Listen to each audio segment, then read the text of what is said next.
The latest movie news and reviews. To see or not to see.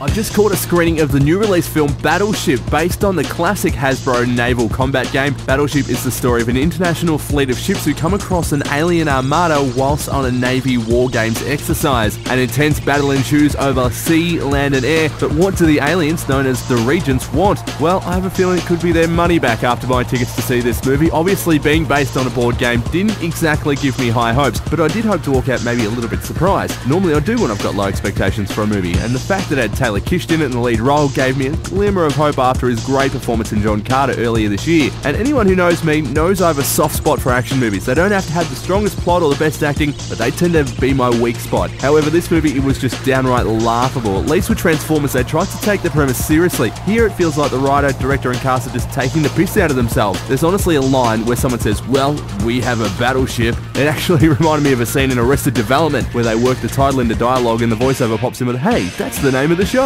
And one of the main battles is done directly to tie into the inspiration of the film. This was a scene that literally had me laughing out loud, even though it was meant to be an intense scene. There's a little side story with a few characters that was actually really enjoyable. It would have been nice to see a little bit more of that, and maybe if there's a sequel, which is kind of hinted at, we might find out why the aliens actually came to Earth to try and invade. Why they came or what they wanted is never actually entered into in the movie. Oh, and if you're wondering as well how Rihanna fared in her first acting role, probably best not to ask. In the end, the action scenes look pretty good, but apart from that, there's really not a lot Battleship has going for it. I wonder if the Monopoly movie that's apparently in the works will be any better. Battleship is in cinemas now, and I'm giving it a 1 out of 5.